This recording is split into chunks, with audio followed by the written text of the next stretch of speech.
네, 여러분 반갑습니다. 주아롱쌤 책 읽는 시간입니다. 오늘은 고통은 나눌 수 있는가라는 책인데요. 엄기호 님이 지으신 책이고요. 이 지은이 엄기호 님은 국제인권단체에서 활동을 하신 분이고 현장에서 고통받는 이들의 이야기를 들으면서 고통에 대한 어떤 성찰을 담은 책입니다.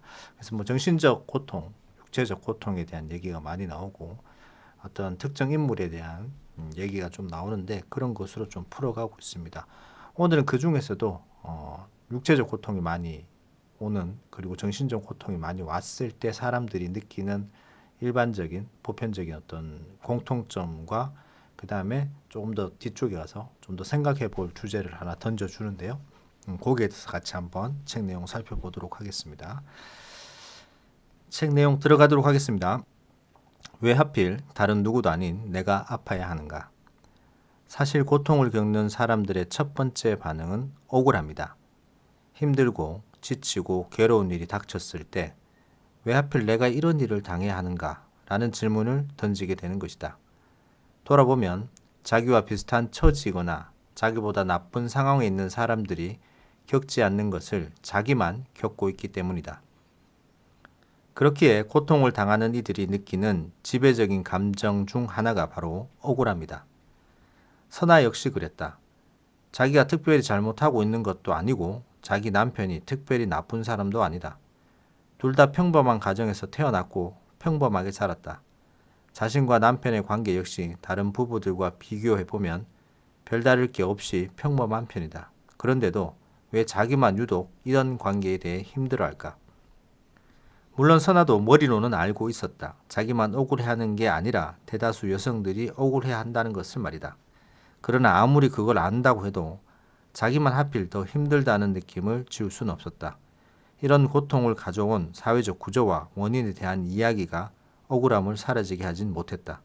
그것은 늘 남아 명치 위에 머물렀다. 억울함을 풀기 위해서 자기가 겪고 있는 고통이 그 어떤 가치가 있다고 여겨야 했다. 이 고통을 통해 자기가 좀 더 단단해진다든지 이 고통이 지나가고 나면 더 나은 행복이 찾아온다든지 누구나 이런 일을 겪으면 인생에 대해 알게 된다든지 그 어떤 것이라도 좋았다. 가치가 있다면 고통을 겪는 것이 의미가 있을 것이었다. 하지만 고통은 고통일 뿐 그 안에서 그 어떤 가치도 발견할 수 없었다. 이것은 질병의 경우에도 다르지 않다. 아니, 사회적 혹은 심리적 문제가 닥쳤을 때보다 몸이 아플 때 더 강하게 찾아오는 감정이 억울합니다.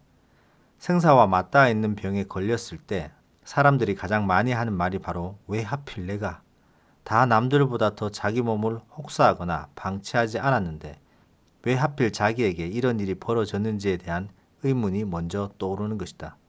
그 생각과 동시에 느끼는 감정이 억울합니다. 물론 그 억울함은 후회와 항상 겹쳐서 반복된다. 그러지 말았어야 했는데 돌이켜보면 작은 사인들이 무수히 많이 있었다. 피할 수도 있었고 조기에 찾아낼 수도 있었다. 그런데 그런 사인들을 모두 간과했다. 스스로에게 무감했던 데 대해 자책하게 된다. 하지만 여기서 중요한 것은 그 억울함과 후회의 감정이 선아의 경우처럼 고통의 의미를 찾는 과정에서 삶에 대한 반추로 이르게 하여 자기를 발견하게 하기도 한다는 점이다. 고통을 통해 삶에 도달하면 이 모든 것이 해피엔딩으로 끝날 수 있을까?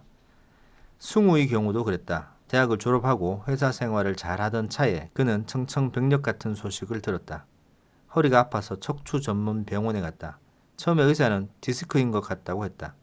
시술을 하기로 하고 정밀 검사를 했다. 디스크가 아니라 백혈병이라는 진단이 나왔다. 급히 큰 병원으로 옮기고 치료를 받게 되었다. 승우는 내가 문병을 가겠다고 하자 한사코 오지 말라고 했다. 귀찮게 하는 것 같아 가지 않으려고 했는데 그는 다시 마음을 바꿔 나에게 와달라고 했다. 항암 치료로 인해 면역력이 0으로 떨어져 있는지라 숨쉬는 것도 힘들어하는 상태였다. 한국 최고의 병원에서 입원해 치료받고 있었지만 그는 계속해서 돌팔이들이에요, 돌팔이들.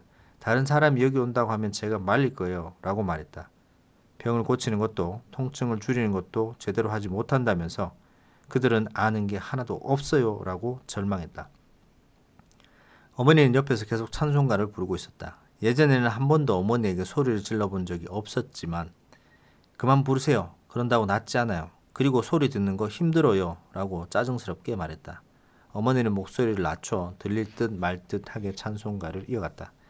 그런 어머니를 바라보며 승우는 숨만 몰아쉬었다. 그는 사람들이 찾아오는 것이 귀찮고 지겹고 찾아오지 않으면 외롭고 또 원망스럽다고 했다. 찾아오면 위로라며 이런저런 이야기를 해주지만 그 이야기를 듣는 것조차 힘들었다. 그들이 자기를 위로하는 것인지 아니면 자기가 그들을 응대하는 것인지 모르겠다고 했다.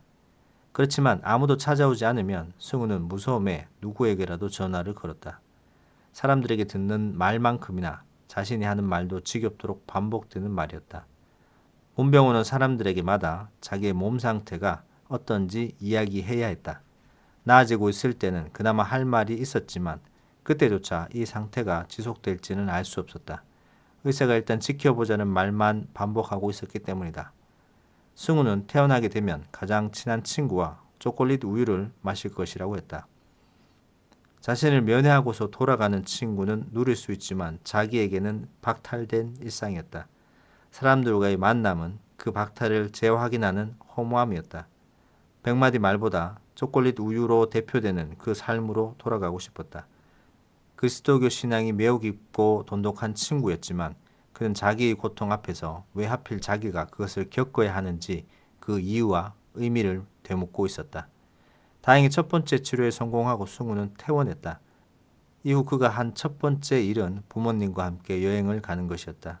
승우는 항암 치료로 빡빡 민 머리를 한 채 부모님과 함께 여행지에서 찍은 사진을 SNS에 올렸다. 그리고 삶의 의미와 가치에 대해 완전히 다르게 생각하기 시작했다. 승우도 말했었다. 아프기 전까지 자기는 어쩌면 한 번도 스스로에 대해 진지하게 생각해 본 적이 없다고 말이다. 자기가 하고 싶은 것을 이루려고 노력하는 게 자기에 대한 생각의 전부였다고 했다. 사회적 욕망이 곧 자기라고 여겼던 것이다. 그리고 그 욕망을 현실로 만드는 것이 자아 실현이라고 봤다. 그 외에 자기가 누구이고 어떤 존재인지에 대해 깊이 생각해 본 적이 없었다. 심지어 자기가 하고 싶다고 느꼈던 것이 진짜 자기가 하고 싶은 것인지에 대해서도 진지하게 살펴본 적이 없었다. 그러나 육체의 질병이 가져다준 고통은 자기에 대한 삶에 대해 완전한 다른 길로 승우를 이끌었다. 승우는 자신이 진정 하고 싶은 것이 무엇인지에 대해 제대로 생각해 본 적이 없다는 것을 알고 당황했다. 성공과 같이 남들이 하고 싶은 것이라고 말하는 것을 자기도 하고 싶은 것이라고 당연히 받아들였다. 내면에서 만들어진 하고 싶은 것이 아니었다. 오히려 자기가 진짜 하고 싶은 것이 무엇인지 물어보자마자 자기도 잘 모른다는 것을 알게 되었다. 다른 누구도 아닌 스스로가 던진 질문에 답할 말이 없다는 것은 당혹스러운 일이었다. 자기에 대해 진지해 본 적이 한 번도 없었다는 것을 알게 되었다. 어머니는 승우가 아픈 내내 옆에서 간병하며 절망에 빠지지 않도록 그를 다독였다. 시련에는 다 이유가 있을 것이라며 찬송가를 부르고 기도하며 승우를 위로하는 신실한 분이었다. 하지만 병원에 누워있는 동안에는 어머니의 찬송과 기도 소리가 제발 그치기를 바랐었다. 저런다고 내가 나을 것도 아니고 그 소리를 듣는 것 자체가 너무 괴로웠다. 다 필요 없으니 혼자 있고 싶었다. 승우는 어릴 때 가장 기억나는 것이 어머니 등에 엎여 새벽 기도회를 가던 일이라고 나에게 말할 정도로 신념이 깊었다. 그 어머니에게 보답하고 싶다고 늘 말하곤 했었다. 그런 어머니조차 아픈 동안에는 귀찮아 짜증을 냈었다. 항암 치료를 받고 난 다음에 어머니를 보며 눈물이 왈칵 나왔다. 병원에 있는 동안에는 주변의 모든 것이 통증을 이겨내는 게 아니라 보태는 것이라고 생각되어 어머니조차 귀찮고 짜증났었다. 그런데 어머니가 아니었다면 누가 그것을 다 받아줬을 것인가. 일을 마치고 밤마다 병원에 찾아와 어머니와 같이 기도하고는 집으로 돌아가 텅 빈 집을 혼자 다 감당하신 아버지가 아니었다면 어떻게 자신의 고통을 감당할 수 있었을 것인가. 고통이 지나가자 자기가 홀로 그것을 견딘 게 아니라는 것이 뼈저리게 다가왔다.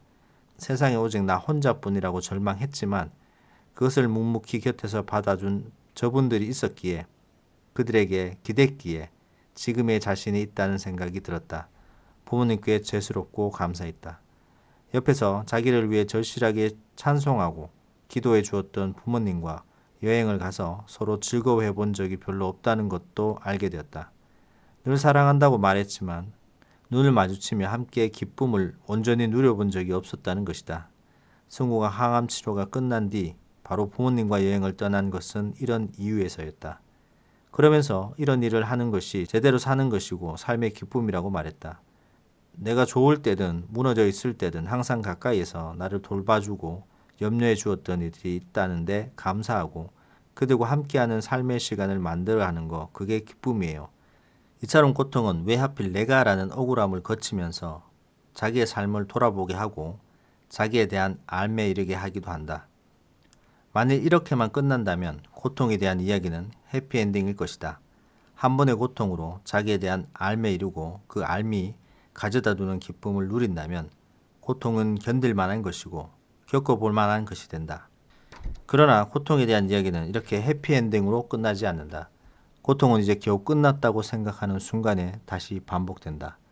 감당할 수 있을 것 같다고 생각하는 순간에 더 감당할 수 없는 것으로 찾아온다. 그렇게 고통을 통해 도달한 기쁨은 흔적도 없이 무너지며 내가 도달한 알미 아니라는 것을 뼈저리게 느끼게 한다. 고통이 자기에 대한 알매에 이르는 것으로 끝나지 않은 데는 이유가 있다. 고통을 다른 사람보다 더 예민하게 혹은 격렬하게 겪는 것은 아마도 그 고통을 겪는 개인에게 이유가 있는 것일지도 모른다. 그러나 고통을 야기한 원인은 그 개인에게 있지 않다.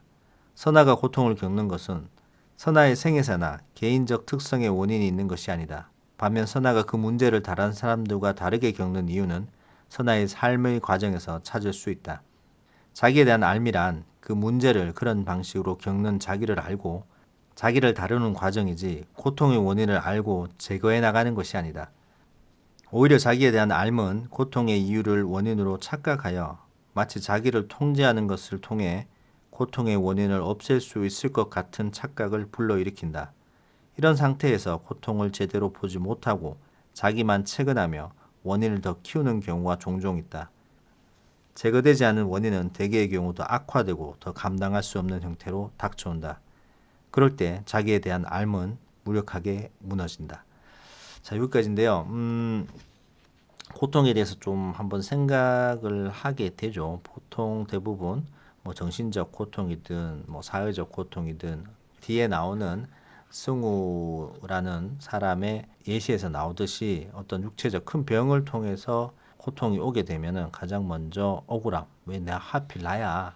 다른 사람도 많은데 왜 나냐고 라는 억울함이 오고 그 억울함을 넘어서서 고통이 진행된 다음에 그 고통을 잘 이겨낸다면 새로운 시각으로 세상을 볼 수 있는 그런 단계로 가지만 그렇다고 해서 한 번의 고통으로 모든 것이 끝나지 않는다라는 것을 다시 얘기를 해주고 있습니다. 한 번 끝났다고 해서 끝나는 게 아니고 또다시 반복되는 것이 고통이다라고 얘기를 하면서 결국 스스로 자기에 대해 알아가는 것이 고통을 제거하는 것보다 그 고통을 어떻게 다뤄야 되는지를 알아가는 방법이다라고 얘기를 하고 있습니다. 다시 한번 좀 생각해 보게 되는 경우인데요. 여러분들도 투자를 하시든 그 다음에 일상생활을 하시든 크든 작든 고통이 나를 괴롭히는 고통이 꾸준히 올 건데요. 스스로 내 내면을 좀 들여다보면서 그 고통을 어떻게 다룰 것인지를 생각을 한번 해보셔야 될 것 같습니다. 뭐 제거할 수 있고 없앨 수는 없는 거니까요. 그 원인에 대해서 내가 곰곰이 한번 생각해 보시는 시간이 되셨으면 좋겠습니다. 오늘 여기까지 하도록 하겠습니다. 도움 되셨다면 구독, 좋아요 부탁드립니다. 감사합니다.